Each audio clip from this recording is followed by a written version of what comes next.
یہ جو لوگ اس میں سوال کریں گے کہ کیا رکوع میں سبحان ربی الاعلیٰ کے علاوہ اور دعائیں ہیں؟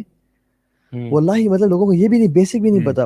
میں نے حدیث پڑھی، اس میں اللہ کے رسول صلی اللہ علیہ وسلم کے الا انی نہیکم ان اقرأ القرآن راکعا او ساجدا، میں نے تمہیں منع کیا قرآن پڑھنے سے رکوع کی حالت میں یا سجدے کی حالت میں.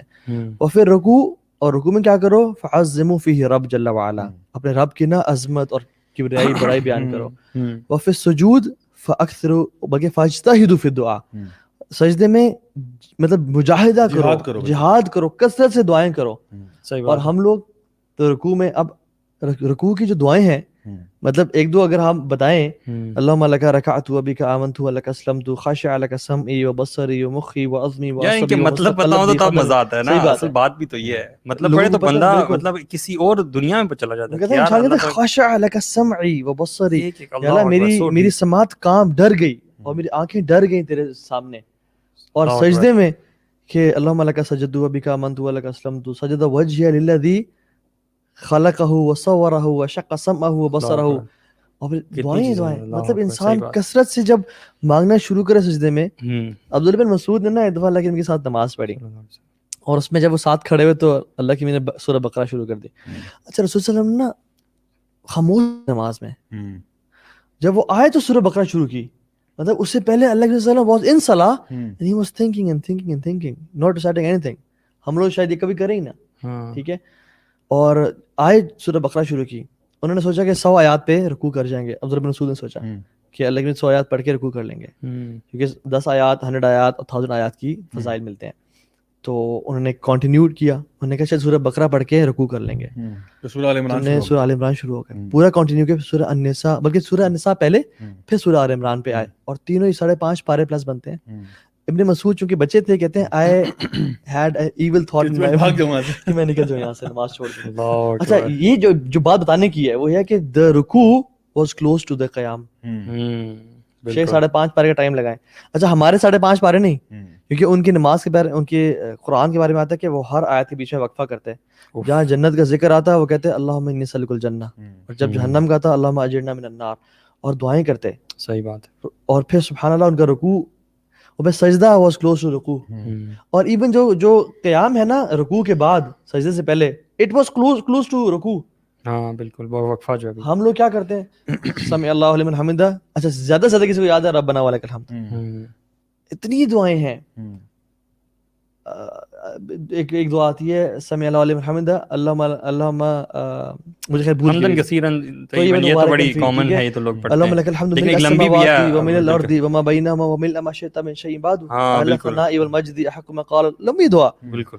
تو ہم نے کبھی زندگی میں سیکھی نہیں. اچھا وہ چیز ہے نماز جو کہ ہم 5 ٹائم پڑھتے ہیں، یا تو چلو سال میں ایک دفعہ ہو تو پھر نہ سیکھیں، چلیں سمجھ آتی ہے. جب روزانہ پڑھ رہے ہیں اور سالوں سال سے پڑھ رہے ہیں تو پھر خشوع نہیں ہے.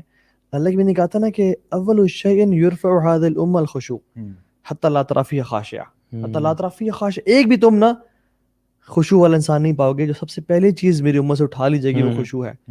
تو ایٹ لیسٹ میں اور آپ تو ان لوگوں میں سے بنے کہ جن کی وجہ سے اس دنیا میں خشوع قائم رہے. آئی تھنک ہمیں لوگوں کو یہ ایڈوائز کرنا چاہیے کہ جس طرح بہت ساری ایپس ہیں، جس طرح حصن المسلم کی ایپ ہے اس میں، اور اس کے علاوہ ایاک نستعین ہے جس میں آپ کو بہت ساری دعائیں ایسی مل جاتی ہیں جو کہ آپ مسنون دعائیں جو آپ سیکھ سکتے ہیں، اور خاص طور پہ رکوع کے لیے، سجدے کے لیے. یہ ساری چیزیں بڑی کامن نالج میں، اور کوئی بھی بندہ اگر سیکھنا چاہے وہ اپنے آپ کو ایک انسینٹیو دے سکتا ہے کہ یار میں نے جو ہے نا اپنی نماز کو بہتر کرنے کے لیے ان میں سے کچھ چیز سیکھنی ہے.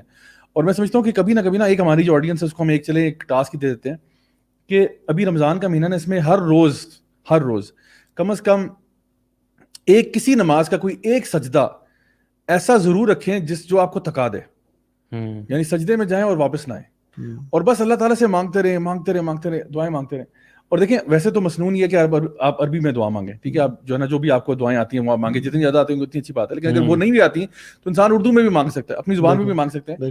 کوشش کریں کہ آپ نا جب آپ وہ ایک سجدہ ایکسپیرینس کریں گے نا، یقین کریں کہ وہ سجدہ آپ کو رلا دے گا.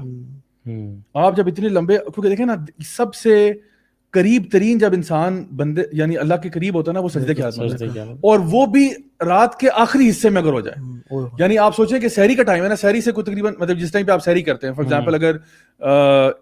ایگزامپل اگر آپ 3:30 بجے لیٹ سپوز سحری کا انتظام شروع کرتے ہیں، 3 بجے آپ شروع کرتے ہیں، اور آپ 2 رکعت ہی پڑھنے چلیں، اور آپ اس میں ایسا لمبا سجدہ کریں کہ وہ آپ کو رلا دے.